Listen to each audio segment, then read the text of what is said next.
Llegamos al punto de nuestro estudio bíblico de Mateo capítulo 17, donde el Señor Jesucristo, después de haber sido transfigurado en el monte, delante de 3 de sus discípulos, Pedro, Jacobo y Juan, ahora vuelve y baja con sus discípulos para encontrarse con los otros 9 discípulos y también una gran multitud que se ha juntado con estos discípulos en una situación de discusión, porque un hombre había traído a su hijo que estaba endemoniado y padecía de epilepsia y también quedaba sordo y mudo durante estos ataques del demonio. Había traído a Jesús, a su hijo, para poder ser sanado, pero como Jesús no estaba, le presentó a su hijo a los discípulos para que ellos lo puedan sanar. Pero ellos no pudieron hacerlo. Entonces los escribas aprovecharon esta oportunidad para desacreditar el poder y la autoridad de los discípulos y estaban discutiendo. Y así llegó el Señor Jesucristo. Ya hemos estudiado este pasaje desde la perspectiva o mirando la miseria del hombre y su hijo y también la impotencia de los discípulos. Pero ahora me gustaría ver este pasaje en relación a Jesús. Veamos la majestad de Jesús en las dificultades diarias. Jesús muestra su majestad aquí en 5 áreas. Primero, Jesús muestra su majestad en su llegada. Dice en el versículo 14, cuando llegaron al gentío. La llegada de Jesús aquí causó asombro. Es más, Marcos 9:15, que es un pasaje paralelo que ya lo leímos la semana pasada, nos dice, y enseguida toda la gente, viéndole, se asombró y corriendo a él le saludaron. Entonces, cuando Marcos dice que la gente se asombró viendo a Jesús, está expresando una sorpresa completa. Y tiene el sentido de estar estupefactos por algo inesperado. Nadie esperaba la llegada de Jesús. Obviamente todos sabían que Jesús iba a bajar del monte en algún momento, pero nadie se lo esperaba ya. Estaban asombrados. Y con esa sorpresa vinieron corriendo a Jesús y lo saludaron. Algo hizo que esta multitud se asombrara grandemente al ver a Jesús. Quizás vieron la gloria o resplandor de Cristo en su rostro, como cuando Moisés bajó de la montaña. Pero eso el texto no lo dice, así que no podemos aseverar eso con seguridad. Pero aparentemente no esperaban que Jesús aparezca aún y se sorprendieron. Los discípulos estaban aliviados. Los escribas, por otro lado, estaban decepcionados o quizás también estaban contentos de ahora poder acusar a Jesús de que sus discípulos no habían podido echar fuera este demonio.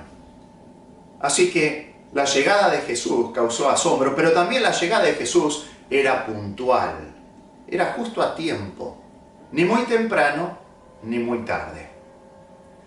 Jesús vino en el momento justo para cortar la discusión. Hasta este momento, después de que el hombre había traído a su hijo para que los discípulos lo sanaran y echaran fuera este demonio, y ellos no habían podido hacer, los escribas vinieron y comenzaron a discutir con los discípulos y entre la multitud, diciendo de que ellos no habían podido tener esta autoridad, que eran falsos, que no tenían el poder.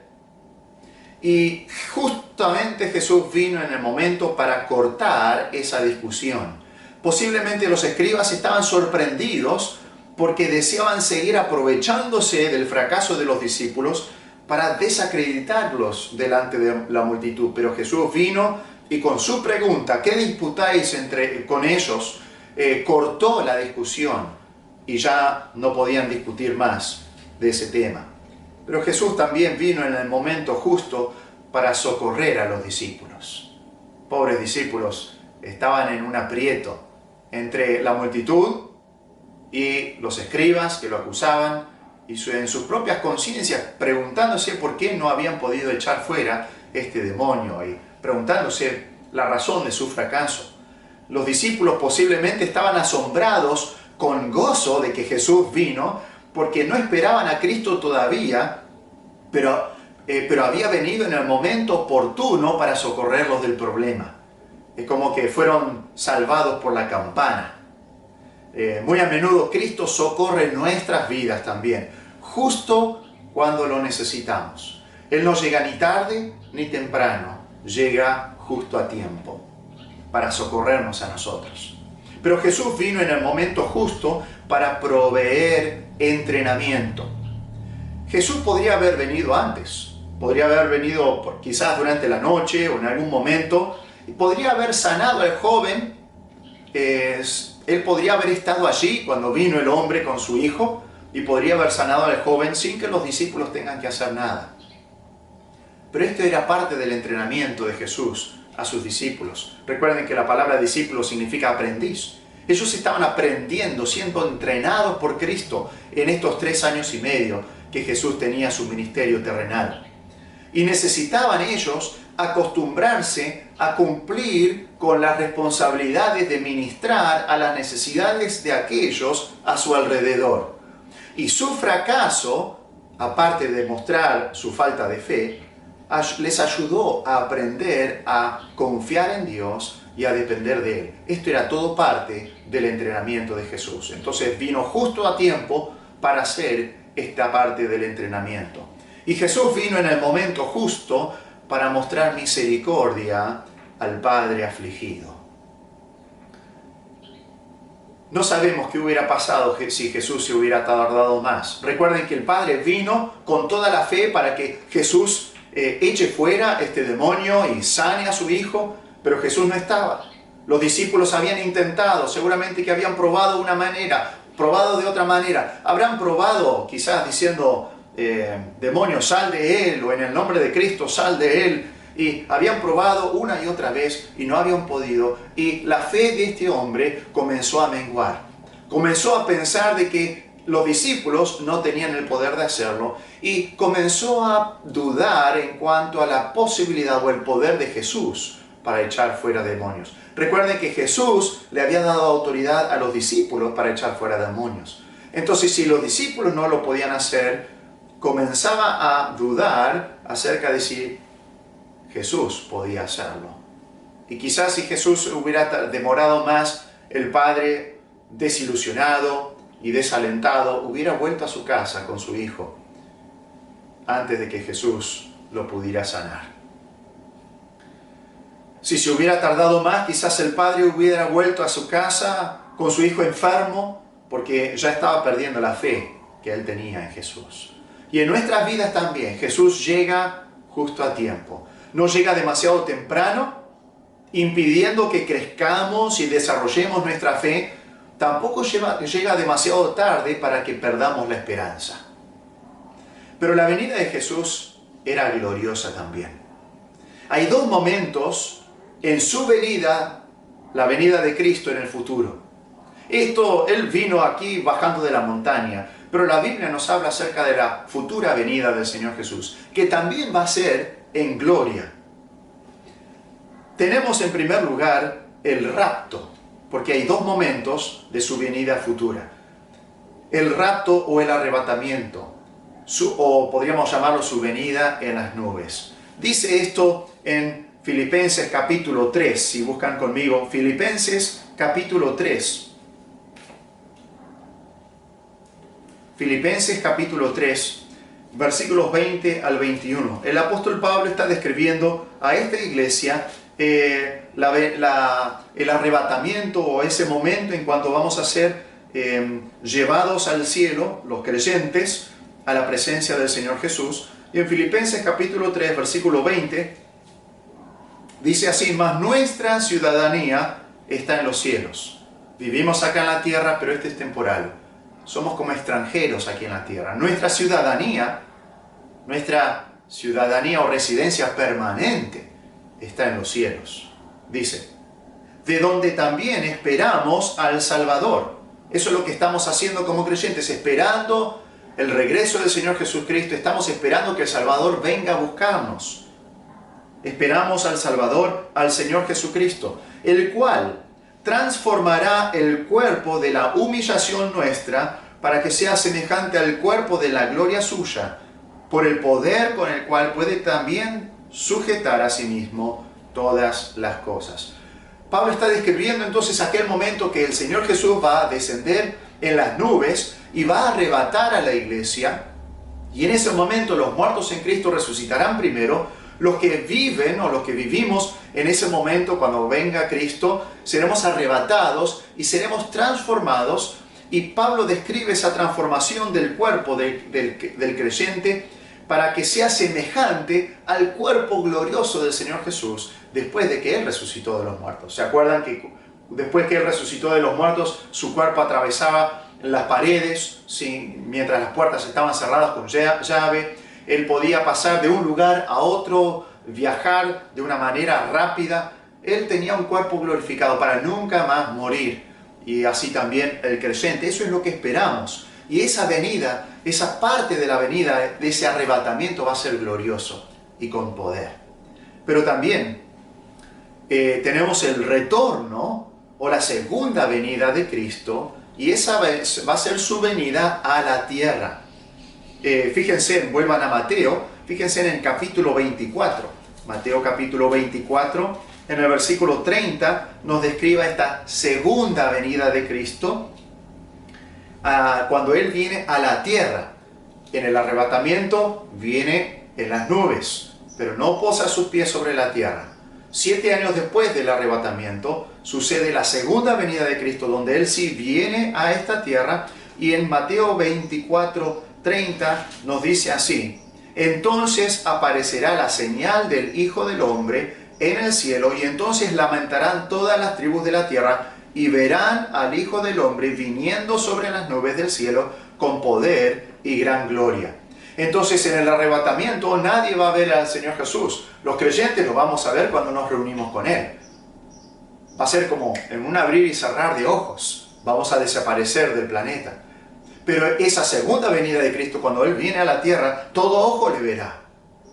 Y se van a dar cuenta, y va a ser como un relámpago que aparece de un extremo del cielo hasta el otro. Y va a ser repentino, y va a llegar sobre la tierra para reinar, establecer su reino y juzgar al mundo pecador. Entonces ese es el retorno, y ese también va a ser en poder y en gran gloria. Así que vemos la majestad de Jesús en su llegada. Pero también Jesús muestra su majestad en su persona.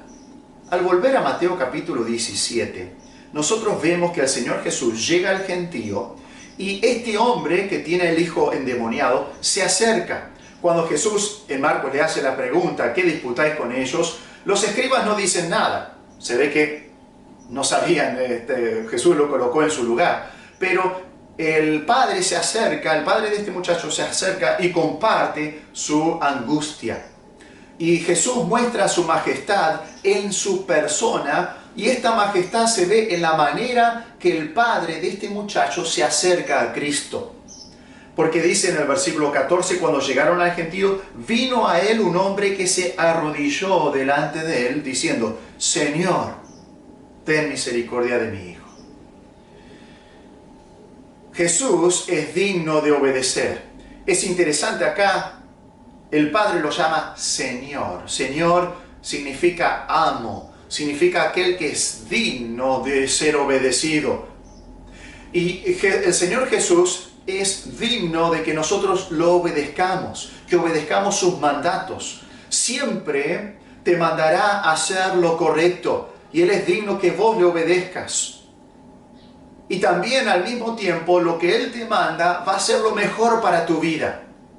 Obviamente lo que Dios nos manda es para glorificarlo a Él, pero nos damos cuenta que eso coincide con la gran felicidad y la gran satisfacción que solamente Cristo puede dar a nuestras vidas cuando estamos en obediencia a su palabra.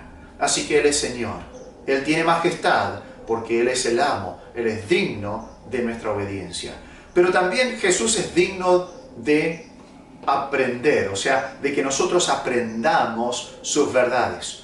El Evangelio de Marcos nos dice que este padre, este hombre, no solamente le dice Señor, sino que lo llama maestro, que tiene que ver con alguien que enseña. Y el Señor Jesús es digno de que nosotros aprendamos de Él sus enseñanzas, que le escuchemos, que le prestemos atención. Él nunca nos va a mentir. Pero también Jesús es digno de implorar. Cuando el Padre vino, se arrodilló, dice, delante de Él y le pidió misericordia. Doblar las rodillas es un acto de humildad. Arrodillarse era la postura común de alguien que imploraba por misericordia. Y esa posición muestra humildad, muestra contrición, muestra sumisión. Y Pablo lo menciona varias veces en cuanto a doblar sus rodillas delante de Dios Padre. Y no significa que siempre que nosotros vamos a orar tenemos que arrodillarnos. Pero es una postura que nos muestra la actitud que tiene que tener nuestro corazón de estar humillados delante de Dios y estar sumisos a su voluntad. Porque venimos no pidiendo demandas, no haciendo demandas, sino pidiendo misericordia. Y Jesús es digno de ser implorado, de pedir sus misericordias. Él es Dios. Él es el que nos puede satisfacer nuestras necesidades, el que puede contestar nuestras oraciones. Y como Dios se merece recibir todas nuestras peticiones y es el único que te las puede conceder. Y Jesús como Dios se merece eso. ¿Cómo te acercas a Cristo? ¿Sos consciente de su dignidad de ser obedecido, de aprender de Él y de implorarle en oración? Pero también Jesús muestra su majestad, no solamente en su llegada, en su persona, sino también en tercer lugar, Jesús muestra su majestad en su paciencia. Cuando el Padre le dice en el versículo 16, lo he traído a tus discípulos, a mi hijo, pero no le han podido sanar, Jesús responde de esta manera, oh generación incrédula y perversa, versículo 17, ¿hasta cuándo he de estar con vosotros? ¿Hasta cuándo os he de soportar? Traédmelo acá. Aquí Jesús muestra su paciencia ante la incredulidad del hombre. Cuando Jesús dice, oh generación incrédula y perversa, se refiere a la falta de fe. Esa es la palabra incredulidad. Habla de la falta de fe, de que no hay fe. ¿Y quiénes no tenían fe? Bueno, ya vimos la semana pasada, los discípulos no tenían fe. Es más, en el versículo 20 les dice que no podían echar fuera ese demonio por vuestra poca fe.